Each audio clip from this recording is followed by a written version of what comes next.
നമസ്കാരം. നമ്മുടെ പ്രിയങ്കരനായ പ്രധാനമന്ത്രി തിരഞ്ഞെടുപ്പൊക്കെ കഴിഞ്ഞപ്പോൾ പെട്രോളിനും ഡീസലിനും 3 രൂപ വീതം കൂട്ടിയത് നിങ്ങളൊക്കെ അറിഞ്ഞു കാണും.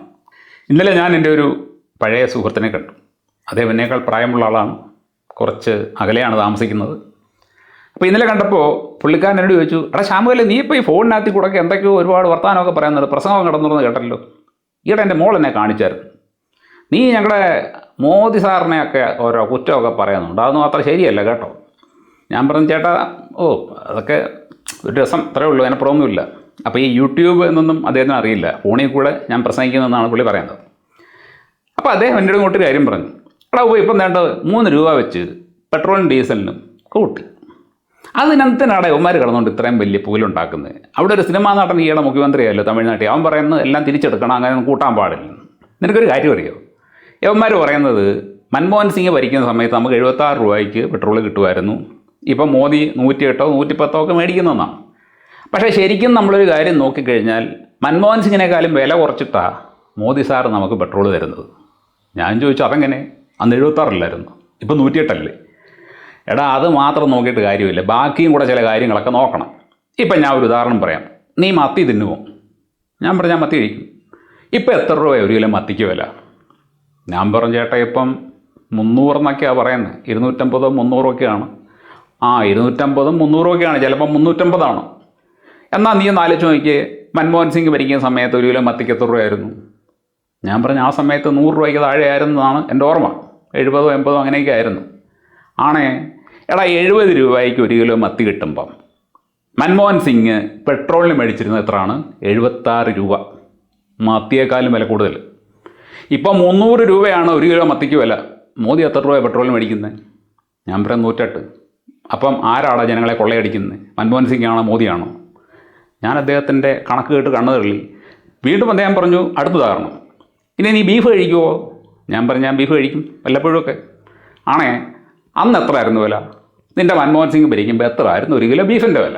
ഞാൻ പറഞ്ഞു, ചേട്ടാ എനിക്ക് കൃത്യമായിട്ട് ഓർമ്മയില്ല, എങ്കിലും ഒരു ഊഹം വെച്ചിട്ടൊരു 240 250 ഒക്കെ ആയിരുന്നു എന്നാണ് തോന്നുന്നത്. അത്രയൊക്കെ തന്നെ ഉള്ളൂ. ഇപ്പോൾ എത്ര വില? ഞാൻ പറഞ്ഞു, ഇപ്പം 420 450 ഒക്കെ ആണെന്നാണ് പറയുന്നത്. ആണേ എടാ, 250 രൂപ ഒരു കിലോ ബീഫിനുള്ളപ്പം നിൻ്റെ മൻമോഹൻ സിംഗ് 76 രൂപ പെട്രോൾ മേടിക്കുമായിരുന്നു. നീ എൻ്റെ ശതമാനം ഒന്ന് എടുത്ത് നോക്കിയേ. ഇപ്പം 450 രൂപ ബീഫിനുള്ളപ്പം മോദി 108 രൂപയല്ലേ മേടിക്കുന്നുള്ളൂ, അല്ലെങ്കിൽ 110 മേടിക്കുന്നുള്ളൂ. ഇതൊക്കെയാണ്, നിനക്കൊന്നും കണക്കറിയത്തില്ല, നിനക്കും അറിയത്തില്ല, നിൻ്റെ രാഹുൽ ഗാന്ധിക്കും അറിയത്തില്ല, കോൺഗ്രസ്സുകാർക്കും അറിയത്തില്ല. അദ്ദേഹത്തിൻ്റെ കണക്ക് കേട്ട് കഴിഞ്ഞപ്പോൾ ഞാനും ആലോചിച്ചു, അത് ശരിയാണല്ലോ, ഈ ബീഫിൻ്റെയൊക്കെ വിലയ്ക്ക് ഇത്രയും കൂടിയിട്ടും പെട്രോളിനൊന്നും അത്രയും കൂടിയിട്ടില്ലല്ലോ. അങ്ങനെ ഞാൻ കണക്ക് കൂട്ടിയപ്പോഴാണ് എനിക്ക് അദ്ദേഹം പറഞ്ഞതിനകത്ത് ചില കാര്യങ്ങളൊന്നും മനസ്സിലായത്. നമ്മൾ മനസ്സിലാക്കേണ്ട പോലെ മനസ്സിലാക്കി കഴിഞ്ഞാൽ എല്ലാം മനസ്സിലാകും. അതായത് നമ്മളൊക്കെ പറയും, മൻമോഹൻ സിംഗ് ഭരിക്കുന്ന സമയത്ത് ഒരു ബാരൽ ക്രൂഡ് ഓയിലിന് $120 വില ഉണ്ടായിരുന്നിട്ടും അദ്ദേഹം നമുക്ക് 76 രൂപയ്ക്കാണ് പെട്രോൾ തന്നിരുന്നത്. ശരിയാണ്. എന്നാൽ ഇപ്പോൾ ഒരു ബാരൽ ക്രൂഡ് ഓയിലിന് ഈ യുദ്ധമൊക്കെ നടക്കുന്നതുകൊണ്ട് $105 ആണെന്നാണ് പറയുന്നത്. മോദി വന്ന ശേഷം ഇന്നേ വരെ 120 അത് പോയിട്ടില്ല. എന്തായാലും ശരി, ഇപ്പോൾ 105. അപ്പോൾ $105 മാത്രം ഒരു ബാരൽ ക്രൂഡ് ഓയിലിനുള്ളപ്പം ഈ പെട്രോളിന് ഇത്രയും വില മേടിക്കുന്ന അന്യായമല്ലേ? നമ്മൾ ന്യായമായിട്ട് ചിന്തിക്കും. പക്ഷേ അതിൽ ഒരു അന്യായവും ഇല്ല എന്നുള്ളതാണ് റിയാലിറ്റി. കാര്യം, ശ്രീ മൻമോഹൻ സിംഗ് ഭരിക്കുന്ന സമയത്ത് $1 56 രൂപയായിരുന്നു വില. അതായത് നമ്മൾ ഒരു ബാരൽ ക്രൂഡ് ഓയിൽ പുറത്തു നിന്ന് വാങ്ങുമ്പോൾ അവർക്ക് കൊടുക്കേണ്ടിയിരുന്നത് 120 × 56 6720 രൂപയായിരുന്നു. ഇനി 120 കുറവാണെന്നുണ്ടെങ്കിൽ അത്രയും കുറച്ച് കൊടുത്താൽ മതി. അപ്പോൾ 6720 രൂപയാണ് മൻമോഹൻ സിംഗ് ഒരു ബാരൽ ക്രൂഡ് ഓയിലിന് അന്ന് കൊടുത്തിരുന്നത്. എന്നിട്ട് അദ്ദേഹം നമുക്ക് 76 രൂപയ്ക്ക് പെട്രോൾ തന്നിരുന്നു. എന്നാൽ ഇപ്പോൾ ശ്രീ നരേന്ദ്രമോദി കൊടുക്കുന്നത് 105 $105. $105 അദ്ദേഹം കൊടുക്കേണ്ട രൂപ എത്രയാണെന്നറിയോ? നിങ്ങൾ 105നെ 96 കൊണ്ട് ഗുണിക്കണം. 105 × 96 എന്ന് പറഞ്ഞാൽ 10,080 വരും. എന്ന് പറഞ്ഞാൽ ഒരു ബാരൽ ക്രൂഡ് ഓയിലിന് ശ്രീ നരേന്ദ്രമോദി കൊടുക്കുന്നത് 10,080 രൂപയാണ്. 108 രൂപയോ 150 രൂപയല്ലേ അദ്ദേഹം പെട്രോളിൽ മേടിക്കുന്നുള്ളൂ. അപ്പോൾ മൻമോഹൻ സിംഗ് എന്തുകൊണ്ടന്ന് വില കുറച്ച് തന്നു, എന്തുകൊണ്ട് മോദി വില കൂട്ടി തരുന്നു എന്നുള്ളത് ഇപ്പോൾ മനസ്സിലായല്ലോ. ഇനി ഇതിൻ്റെ ഇടയ്ക്ക് ശ്രീ നരേന്ദ്രമോദി അധികാരത്തിൽ വന്ന ശേഷം ക്രൂഡ് ഓയിലിന് ഒരുപാട് വില കുറഞ്ഞു പോയി, ആ സമയത്തൊന്നും അദ്ദേഹം വില കുറച്ചില്ല എന്നൊക്കെ നിങ്ങൾ പറയുമായിരിക്കും. അത് നമ്മുടെ രാജ്യത്തിൻ്റെ വികസനത്തിന് വേണ്ടി അദ്ദേഹം എടുത്തതാണ്, അല്ലാതെ അതിനകത്ത് വേറെ ദുരുദ്ദേശമൊന്നുമില്ല. നമ്മുടെ രാജ്യം വികസിക്കാൻ വേണ്ടി നമ്മുടെ കയ്യിൽ നിന്ന് കുറച്ച് കാശ് പിടിച്ചും മേടിച്ചു എന്ന് മാത്രമേ ഉള്ളൂ. പക്ഷേ ഇപ്പോൾ ഈ വില കൂട്ടിയതിൻ്റെ പിന്നിലെ കാരണം ഇതാണ്. അപ്പം നിങ്ങൾ ചോദിച്ചേക്കും, ഇല്ല അപ്പോൾ ഈ ഡോളറിൻ്റെ വില എന്താ ഇങ്ങനെ കൂടിക്കൂടി പോയത്? അങ്ങനെയുള്ള ആവശ്യമില്ലാത്ത ചോദ്യമൊന്നും ആരും ചോദിക്കണ്ട. നിങ്ങൾക്ക് ഈ ആർട്ട് ഓഫ് ലിവിങ്ങിൻ്റെ ഗുരു സാറ് ശ്രീ രവിശങ്കറിനെ അറിയാമായിരിക്കും. ഈ ശ്രീ രവിശങ്കർ നരേന്ദ്രമോദി ഇന്ത്യൻ പ്രധാനമന്ത്രി ആകുന്നതിന് മുമ്പ്, അല്ല അതിനു മുമ്പ് നമുക്ക് നരേന്ദ്രമോദി പറഞ്ഞു തന്നെ പറയാം, ഗുജറാത്ത് മുഖ്യമന്ത്രിയായിട്ട് ഇരിക്കുന്ന സമയത്ത് ശ്രീ നരേന്ദ്രമോദി ഡോളറിനെ കുറിച്ച് ഒരു കാര്യം പറഞ്ഞു. അദ്ദേഹം പറഞ്ഞതാണ്, ഭായിയോ ബഹനോ अभी $1 के लिए 56 रुपये देना पड़ता है.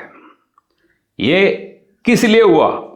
क्योंकि जो दिल्ली में बैठे हैं उनको एडमिनिस्ट्रेशन करना नहीं आता, उनकी गलती की वजह से हमें इतना पैसा देना पड़ता है. എന്ന് പറഞ്ഞാൽ ഡൽഹിയിൽ ഭരിച്ചുകൊണ്ടിരിക്കുന്ന ആൾക്കാരുടെ കഴിവുകേട് കൊണ്ട്, ഭരിക്കാൻ അറിയാൻ വയ്യാത്തത് കൊണ്ടാണ് നമുക്ക് 56 രൂപ ഒരു ഡോളറിന് കൊടുക്കേണ്ടി വരുന്നത് എന്നാണ് അദ്ദേഹം അന്ന് പറഞ്ഞത്. ശ്രീ രവിശങ്കർ പറഞ്ഞത്, അഗർ മോദിജി PM बने तो ये जो डॉलर का भाव है ना वो 56 से 40 बनेगा. എന്ന് പറഞ്ഞാൽ മോദി പ്രധാനമന്ത്രിയായി കഴിഞ്ഞാൽ 56-ൽ നിന്നും ഡോളർ 40-ലേക്ക് താഴുമെന്ന്. എന്തായാലും ശരി, നരേന്ദ്രമോദി അധികാരത്തിൽ വന്ന ശേഷം അദ്ദേഹം സാമ്പത്തിക കാര്യങ്ങളിൽ, അതായത് ശ്രീ രവിശങ്കർ സാറ് സാമ്പത്തിക കാര്യങ്ങളിൽ ഒരു അഭിപ്രായം പിന്നെ പറഞ്ഞിട്ടില്ല. അദ്ദേഹത്തിന് പിന്നീട് ഡോളർ എന്ന് കേട്ടാൽ തന്നെ പേടിയാണ്. അദ്ദേഹം പല രാത്രികളിലും ഡോളറിനെ സ്വപ്നം കണ്ട് ഞെട്ടി ഉണർന്നിട്ടുണ്ട് എന്നാണ് പറയുന്നത്. അപ്പോൾ നമ്മുടെ രാജ്യത്ത് പെട്രോളിനും ഡീസലിനും വില കൂടിയതിന് ആരെങ്കിലും മോദിയെ കുറ്റപ്പെടുത്തുന്നുണ്ടെങ്കിൽ ദയവായിട്ട് കുറ്റപ്പെടുത്തരുത്. മൻമോഹൻ സിംഗ് വാങ്ങിക്കൊണ്ടിരുന്നതിനേക്കാളും ഒരുപാട് രൂപ കൂടുതൽ കൊടുത്താണ് ശ്രീ നരേന്ദ്രമോദി വാങ്ങുന്നത്. ഇപ്പോൾ ഈ യുദ്ധം മൂലം കൂടിയെന്ന് പറയുമ്പോൾ പോലും ഈ യുദ്ധം ഉണ്ടാക്കിയത് നരേന്ദ്രമോദിയുടെ ക്ലോസ് ഫ്രണ്ട്സാണ്. അതായത് ഇസ്രായേലും അമേരിക്കയും ട്രംപ് അണ്ണനും നെതന്യാഹു അണ്ണനും ചേർന്നാണ്. മോദി പറഞ്ഞാൽ അവരെന്തും ചെയ്യും, എന്തും കേൾക്കും എന്നൊക്കെയാണ് പറയുന്നതെങ്കിലും നരേന്ദ്രമോദി സുഹൃത്തുക്കളെ ബുദ്ധിമുട്ടിക്കേണ്ട എന്ന് കരുതി മാത്രം അവരോട് ഇതുവരെ യുദ്ധം നിർത്തണമെന്ന് പറഞ്ഞിട്ടില്ല. അതുകൊണ്ട് ആരും ദയവ് ചെയ്ത് നരേന്ദ്രമോദിയെ കുറ്റപ്പെടുത്തരുത്.